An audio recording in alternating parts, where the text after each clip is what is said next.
নমস্কার, বাংলা সেরা গল্পে সবাইকে জানাই স্বাগত। শুরু করছি আজকের গল্প।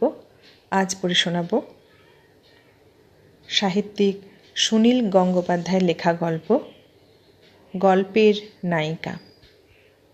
তাহলে শুরু করি। গল্পের নাম গল্পের নায়িকা।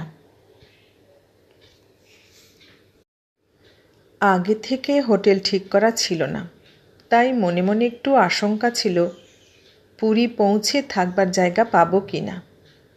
কিন্তু উপস্থিত হয়ে দেখলাম পুরী প্রায় ফাঁকা। আসন্ন রেল ধর্মঘটের আশঙ্কায় বিশেষ কেউ এখন বাইরে বেড়াতে যাচ্ছে না। ট্যুরিস্ট লজের দোতলায় একটা চমৎকার ঘর পাওয়া গেল। দোতলায় প্রায় আর কোনো ঘরেই লোক নেই। আমরা অবশ্য এজন্য খুশিই হলাম। কলকাতার ভিড় থেকে পালাবার জন্যেই তো এরকম বাইরে বেড়াতে আসা। আমাদের কাজ হলো শুধু সমুদ্রের ধারে বসে থাকা, সকাল দুপুর সন্ধে এমনকি অনেক রাত পর্যন্ত। নির্জন সমুদ্র তীর, অবিরাম ঢেউয়ের খেলা দেখতে একটুও ক্লান্তি আসে না। গরম নেই, বেশ মোলায়েম হাওয়া। কখনো বালির ওপর চিৎপাত হয়ে শুয়ে থাকি, তখন মনে হয় কতদিন আকাশ দেখিনি। চোখের উপরে মেঘ ভেসে যায়, উড়ে উড়ে যায় পাখি। শান্তা বলল, এখানে একটাও লোক নেই, বিশ্বাসই করা যায় না, তাই না? আমি বললাম, তোমার কি ফাঁকা ফাঁকা লাগছে নাকি? শান্তা, মোটেই না। আমার তো মনে হচ্ছে সমুদ্রটা যেন শুধু আমাদের নিজস্ব। তোমার ভালো লাগছে তো? দারুণ ভালো লাগছে। তোমার? আমারও। আসলে কিন্তু আমরা কেউই সত্যি কথা বলছিলাম না। দিন দুয়েকের মধ্যে আমাদের বেশ একঘেয়ে লাগছিল। জল যেমন জলকে টানে, মানুষও তেমনি মানুষকে চায়। পরিপূর্ণ নির্জনতা পছন্দ করে সন্ন্যাসীরা। আমরা তো সন্ন্যাসী নই। তৃতীয় দিনেই আমরা একজন প্রতিবেশী পেয়েছিলাম। সমুদ্র স্নান সেরে ফিরে এসে আমি বারান্দার চেয়ারে একটা বই খুলে বসেছি। একটু পরেই নিচেই ডাইনিং হলে খেতে যেতে হবে, তার আগে একটু বই পড়ে নিলে আমার খিদে বাড়ে। এই সময় দোতলার কোণের ঘর থেকে একটি যুবক বেরিয়ে দরজায় তালা বন্ধ করল। তারপর ধীর পায়ে হেঁটে আসতে লাগলো আমাদের দিকে। আমি উৎসুকভাবে যুবকটির দিকে তাকিয়ে রইলাম। চোখের ভাবটা এমন করে রইলাম যাতে চোখাচোখি হলেই কিছু একটা বলা যেতে পারে। কিন্তু যুবকটি আমার কাছাকাছি এসেই মুখটা অন্যদিকে ঘুরিয়ে নিল। তারপর উদাসীনভাবে চলে গেল সিঁড়ির দিকে। আমি রীতিমতন অপমান বোধ করলাম। সচরাচর যেচে কারুর সঙ্গে আলাপ করা আমার স্বভাব নয়। ছেলেটা আমাকে গ্রাহ্যই করল না। রেগে গেলেই আমার পায়চারি করার স্বভাব। শান্তা ঘরের মধ্যে জামা কাপড় বদলাচ্ছে। আমি লম্বা বারান্দাটায় পায়চারি করতে লাগলাম। হাঁটতে হাঁটতে বারান্দার শেষ প্রান্তে এসেছি, তখন যেন হঠাৎ শুনতে পেলাম বন্ধ ঘরটার মধ্যে থেকে কাপড় কাচার শব্দ আসছে আর চুরির টুং টুং। শব্দটা খুব আস্তে হলেও আমার কান এড়ালো না। কিন্তু ঘরটা তো বাইরে থেকে তালা বন্ধ। এইমাত্র যুবকটিকে দেখলাম তালা আটকাতে। এই আবার কি ব্যাপার? নিঃসন্দেহ হবার জন্য আমি দরজার আরও কাছে এসে কান পাতলাম। ভেতরে সত্যিই কাপড় কাচার ধূপধাপ শব্দ আর চুরির টুংটাং শব্দ। বেশ একটা গল্প করার মতন বিষয় পেয়ে আমি তাড়াতাড়ি নিজের ঘরে গিয়ে শান্তাকে বললাম, কোণের ঘরটায় একটা মেয়ে আছে। শান্তা আমার কথায় অবাক না হয়ে বলল, তুমি বুঝি ওই দিকে উঁকি ঝুঁকি মারতে গিয়েছিলে? আমি থতমত খেয়ে বললাম, না না। শান্তা মুচকি হেসে বলল, তোমাকে খুব উত্তেজিত মনে হচ্ছে। মেয়েটিকে দেখতে কেমন? আমি বললাম, দেখতেই তো পেলাম না, ঘরটার বাইরে থেকে তালা বন্ধ। শান্তা বলল, তালা বন্ধ ঘরের মধ্যেও তুমি একটা মেয়ে দেখে ফেললে? তোমার কি এক্স রে আই নাকি? ব্যাপারটা শান্তাকে বোঝানোই গেল না। তখন আমি বিরক্ত হয়ে বললাম, দেরি হয়ে যাচ্ছে, চলো খেতে চলো। খাবার ঘরের এক প্রান্তের টেবিলে যুবকটিকে দেখতে পেলাম। দেয়ালের দিকে মুখ করে বসে আছে। আমরা ছাড়া খেতে এসেছে আর কয়েকটি সাহেব মেম। ওরা সেদিন সকালেই এসে পৌঁছেছে একটা স্টেশন ওয়াগন নিয়ে। ওরাই হইচই করে সরগরম করে রেখেছে জায়গাটা। আমাদের খাবারের অর্ডার দেবার পর আমি সেই যুবকটির দিকে ইঙ্গিত করে শান্তাকে চুপি চুপি বললাম, আমি একটু আগে ওই ছেলেটির কথাই বলছিলাম। শান্তা বলল, ছেলে? তুমি তো একটা মেয়ের কথা বলছিলে। ওই ছেলেটা একটা মেয়েকে ঘরের মধ্যে তালাবন্ধ করে রেখে এসেছে আর নিজে একলা এখানে বসে খাচ্ছে। তুমি পরের ব্যাপারে এত নাক গলাও কেন? বাহ, এটা একটা আশ্চর্য ব্যাপার না? এরপর থেকে সমুদ্রের বদলে ওই তালাবন্ধ ঘরটাই আমার কাছে বেশি আকর্ষণের কারণ হয়ে উঠল। শান্তার চোখ এড়িয়ে আমি বিকেলের দিকে আরও দু একবার ঘুরে এলাম বারান্দার ওই দিকটায়। কোনো সন্দেহই নেই যে ওই ঘরে একটি মেয়ে আছে। আমি নির্লজ্জর মতন দরজায় কান লাগিয়ে শুনেছি ভেতরে ফিসফিসানি কথা। ব্যাপারটাকে বেশ রহস্যময় বলেই মনে হলো। একটি ছেলে যদি একটি মেয়েকে নিয়ে পুরীতে বেড়াতে যায় এবং তারা যদি স্বামী স্ত্রী না হয়, তাহলে পৃথিবীতে কার কি আসে যায়? কেই বা বুঝতে পারছে? তাহলে এত লুকোচুরি কেন? ট্যুরিস্ট লজের বেয়ারারা এবং ম্যানেজার নিশ্চয়ই জানে। মেয়েটি নিশ্চয়ই না খেয়ে নেই। কোনো এক সময় তার জন্য খাবার আসে। শুধু অন্য লোকজনের চোখের আড়ালে রাখার উদ্দেশ্য কী?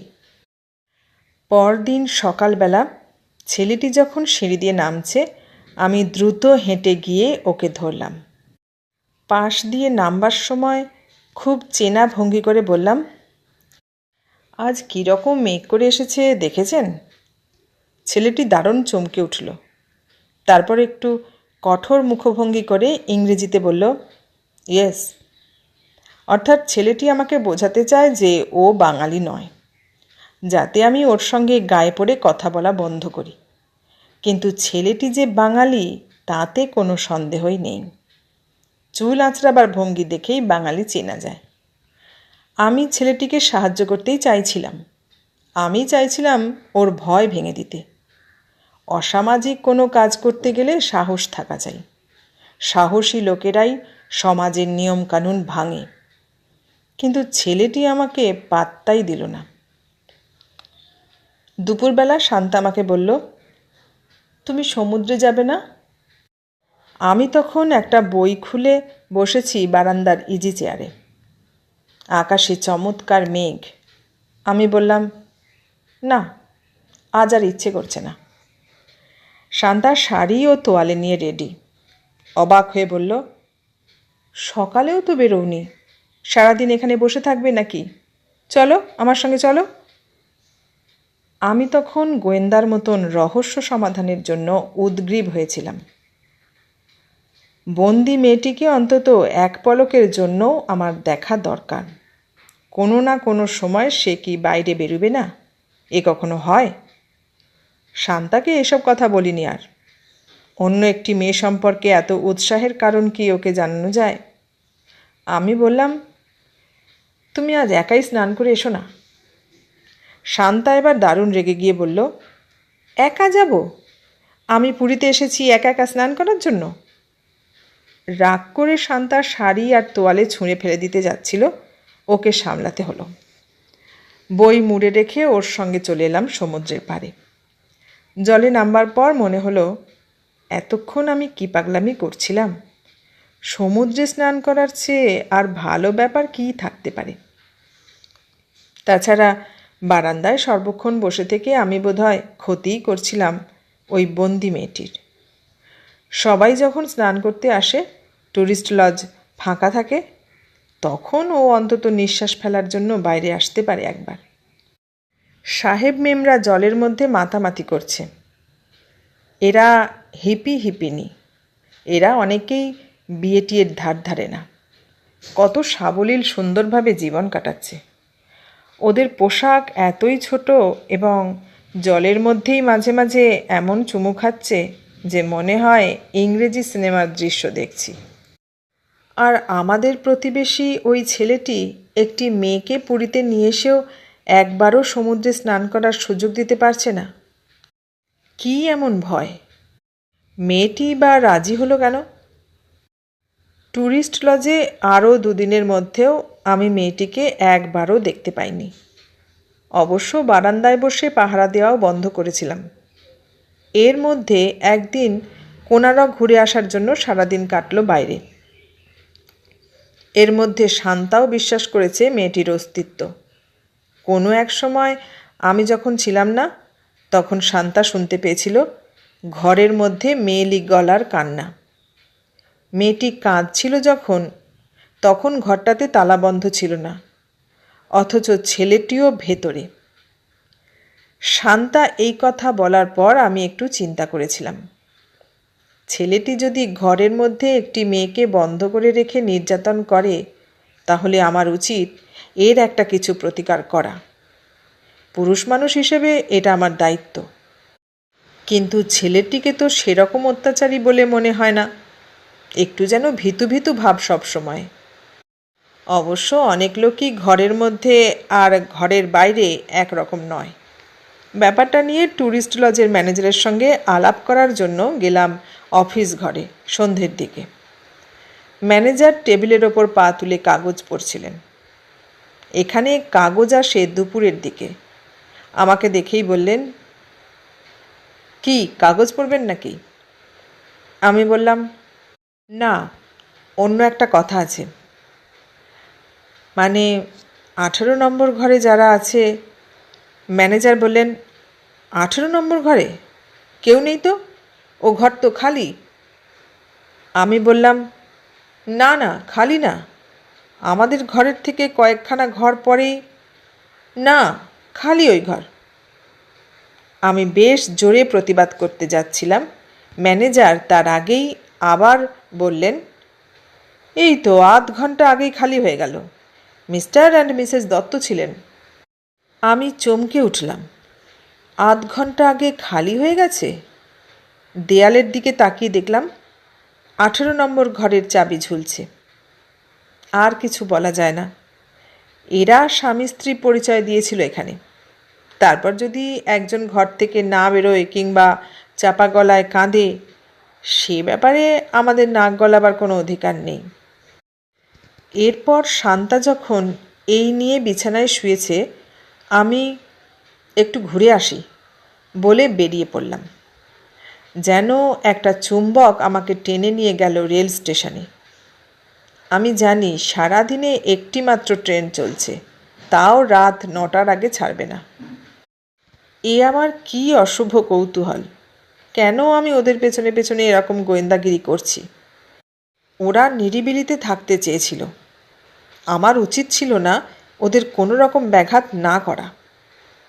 কিন্তু প্রথম থেকেই আমার মনে হচ্ছিল এর মধ্যে একটা গল্প আছে। সাধারণভাবে একটা ছেলে বা একটা মেয়ে যদি বিয়ে না করেও স্বামী স্ত্রী সেজে পুরীতে ফুর্তি করতে আসে, তার মধ্যে কোনো গল্প নেই। কিন্তু এই গোপনীয়তা, ঘরের মধ্যে চাপা গলার কান্না, এতেই তো রহস্য ঘনিয়ে উঠল। সেই জন্যই এই গল্পের নায়িকার মুখটা অন্তত একবার দেখবার জন্য ছটফট করছিলাম। রেল স্টেশনে বিরাট ভিড়, ট্রেন চলবে কিনা ঠিক নেই। তবু বেশ খানিকটা দূর থেকে আমি ওদের দেখতে পেলাম। একটা বেঞ্চিতে বসে আছে ছেলেটি, তার পাশে কাঁধে মাথা রেখে একটি কালো শাড়ি পরা মেয়ে। মেয়েটির মুখ দেখেই আমি চমকে উঠলাম। মেয়েটি আমার চেনা। তৎক্ষণাৎ বুঝতে পারলাম এত গোপনীয়তা আর গোপন কান্নার কারণ। আমাকে আর শান্তাকে আগে থেকে দেখতে পেয়েই মেয়েটি আত্মগোপন করেছিল। লজ্জায় আমার মাথা কাটা যাবার মতন অবস্থা। আমার জন্যই ওদের সব আনন্দ নষ্ট হয়ে গেল। আমি যেন একটি মূর্তিমান ব্যাঘাত। আমি নিজের এরকম ভূমিকা কখনো কল্পনাও করিনি। ওরা তো জানে না যে আমি জানতে পারলেও ওদের সমর্থনই করতাম। যাক, ওরা নিশ্চিন্ত যে আমি শেষ পর্যন্ত কিছু জানতে পারিনি। সেই জন্যই মেয়েটি এখন নিশ্চিন্তে এত লোকজনের মধ্যেও ছেলেটির কাঁধে মাথা হেলান দিয়েছে। আমি দ্রুত চলে এলাম রেল স্টেশন থেকে। আর কোনো রহস্য বা আকর্ষণ রইল না। কাল থেকে শুধুই সমুদ্র দেখতে হবে। সুনীল গঙ্গোপাধ্যায়ের লেখা গল্পের নায়িকা গল্পটি শুনলেন। কেমন লাগলো গল্পটা? ভালো লাগলে লাইক, কমেন্ট, শেয়ার করবেন। আর নতুন বন্ধু হলে সাবস্ক্রাইব করার অনুরোধ রইল। সবাইকে অনেক ধন্যবাদ জানিয়ে আজ এখানেই শেষ করলাম।